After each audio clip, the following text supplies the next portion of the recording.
Chapter 10, Garth versus AJ. If you have dogs or cats, you have to be very careful not to let them get near Humphrey, Miranda warned the rest of the class when we returned to room 26. You can say that again, I squeaked, but she didn't. I still considered Golden Miranda to be a special friend, and I had a very clean cage to show for my weekend, as well as a new respect for rubber bands. But I also decided that even though Miranda is practically a perfect person, I was not in a hurry to stay with her again. AJ raised his hand, and Miss Brisbane called on him. May I have Humphrey this weekend? We don't have a dog or a cat, he bellowed. Lower your voice, AJ. I'll let you know on Thursday. There may be other students who want Humphrey as well. At least half the hands in the classroom went up as kids started shouting, "Me, me!" I was quite flattered, but for some reason, the whole subject seemed to make Garth mad. Within minutes, he shot a rubber band at AJ. Ouch! AJ complained loudly. When he told the teacher what had happened, Garth denied it. Humphrey did it, he said. Gail giggled. Miss Brisbane did not. I don't believe a hamster can shoot a rubber band, she said sternly. A lot she knows. The next day, Garth stuck his foot out and tripped Art as he went to sharpen his pencil. I didn't do it. He's just clumsy, Garth protested when Miss Brisbane angrily scolded him. That same day, Garth pushed Gail at recess. He spent afternoon recess inside. Garth Tugwell, you're halfway to Principal Morales' office right now. Miss Brisbane sounded really angry. Garth just shrugged his shoulders. On Wednesday, Garth sneaked back into the room while Miss Brisbane went to the office during recess, and he headed straight for my cage. The two of us were all alone in the room. Hello, rat. Why don't you just run away? Then nobody will take you home on the weekend, he said. He opened the cage door and grabbed me. You'd like your freedom, wouldn't you, rat? He set me on the floor. My heart was pounding. Thump, thump, thump. Go on, rat, skedaddle. He gave me a little push with his hand. I scampered under the table. I wanted to say something, but for the first time ever, I was scared, squeakless. Have fun, he said, and in an instant, he was gone.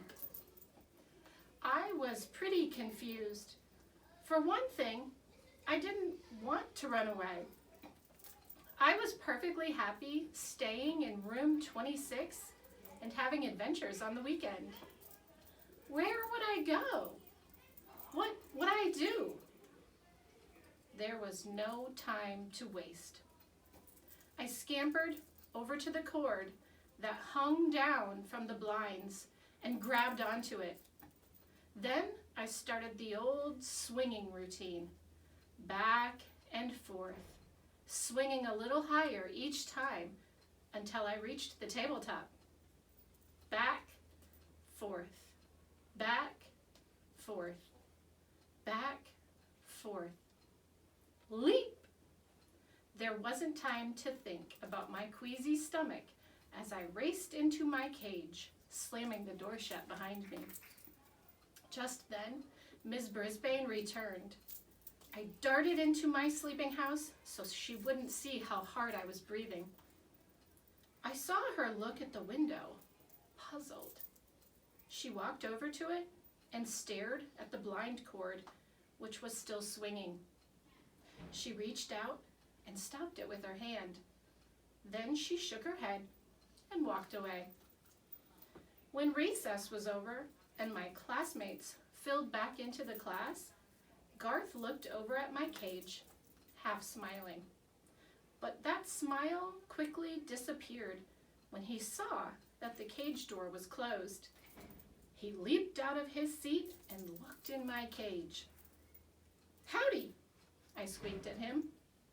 "Garth, please get back in your seat," Miss Brisbane told him. "But Humphrey," he protested. "Well, what is it?" Miss Brisbane was getting irritated. "He's in his cage," he said. A few of my classmates giggled, but not Miss Brisbane. "In case you haven't noticed, he's always in his cage, Garth," she said. "Now get back in your seat." Garth did what she said, but for the rest of the day, I noticed him staring over at me. On Thursday, Miss Brisbane announced that I would be spending the weekend at AJ's house. "Yes!" shouted AJ, delighted at the news. A few seconds later, a whole series of rubber bands hit AJ on his neck, shoulder, and head. "Cool it, Garth!" yelled AJ, jumping out of his chair. "Man, I'm tired of these rubber bands." Garth acted innocent. "I don't know where they came from. They could have came from anywhere." "Garth did it," Heidi said. "I saw him."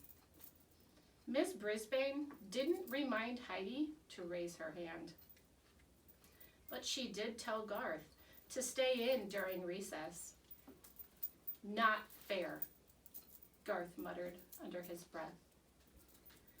When the bell rang for recess, Garth stayed in his seat. Miss Brisbane closed the door when all the other students had left and walked to his desk. Normally, I would have been napping at this time, but I was wide awake and wondering what that boy had to say. "Garth, you've been acting strangely lately. You never got into trouble at all until 2 weeks ago. Now, you're shooting rubber bands at people and disturbing the entire class. Can you tell me why?" Garth slowly shook his head no. "Your grades are slipping too. Has something changed in your life?" Garth slowly shook his head again. "How about at home? Is anything wrong?" Garth didn't shake his head. He didn't move a muscle. "Should I talk to your parents about your behavior, Garth?" Garth's face got really red. "No," he said with a choking sound. Miss Brisbane moved closer and put her hand on Garth's shoulder. "Tell me what's wrong." "My mom's sick," he said. "Real sick." Tears ran down his cheeks. I was feeling a little teary-eyed myself. "How sick?" Miss Brisbane asked. "She lost all this weight, and she was in and out of the hospital, and now she's just tired all the time, and..." Garth didn't try to finish his sentence. Garth wiped away the tears with the tissue Miss Brisbane handed him. "That's why I can't take Humphrey home. My dad says we can't let anything bother Mom. Well, my little brother bothers her, and we let him in the house." Miss Brisbane smiled slightly. "Humphrey is a big responsibility, Garth. That's why I don't take him home. My husband's been sick too. Did you know that? Garth shook his head. No. So, I know what it's like. Listen, I'll make a few calls tonight. Maybe we can find a way for you to spend some time with Humphrey, she said. But he hates me, I squeaked. I'd like to, said Garth. Huh? I was confused. But you have to promise me that you won't disrupt the class anymore, Miss Brisbane told him. Is that a deal? Garth nodded. Deal. As you know, I'm very good at coming up with plans to solve human problems. Very, very good. But try as I might, I couldn't imagine what Miss Brisbane's plan to get Garth to spend time with me could be. I was still trying to figure it out when Aldo arrived that night. Humphrey, my man, he yelled when he opened the door. I almost fell off my wheel.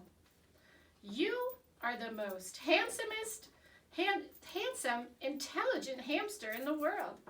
And I am the luckiest man in the world because I am dating the most beautiful woman in the world.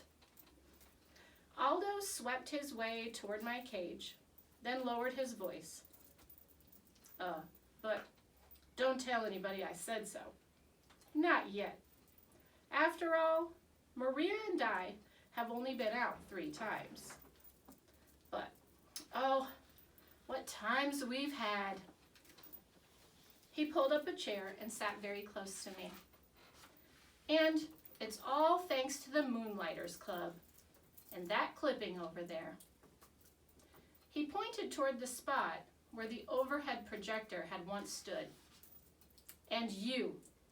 I know you had something to do with it. I just can't figure out what yet. Anyway, don't tell anybody, but someday I'm going to marry Maria. And when I do, I want you to be the best man. Or best hamster, I guess. I really mean it. If you were a guy, I'd buy you a burger. He reached in his pocket and pulled out a little piece of foil. Instead, I got you this. He unwrapped a piece of carrot and put it in my cage. Thank you, Aldo, I squeaked. I wish you lots of happiness. I knew you'd be happy for me, Humphrey. Aldo smiled and then jumped up. Woo! I've got so much energy, I can clean this room in half the time. I could climb a mountain and not even get tired. I could conquer the world. He leaned forward and grinned through his glorious mustache. Ain't love grand? If you say so, I replied. I'd never seen anyone so happy before. The only thing that would make me that happy would be if Miss Mac came back. She's not coming back.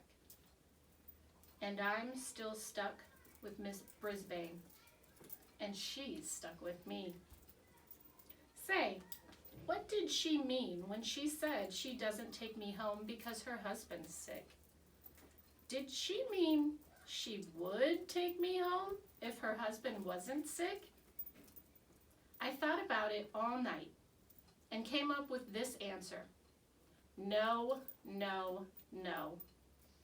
She doesn't take me home because she doesn't like me. Maybe I'm lucky after all. Tip 10. Hamsters are incredible acrobats and climbers. They seem to defy the laws of gravity.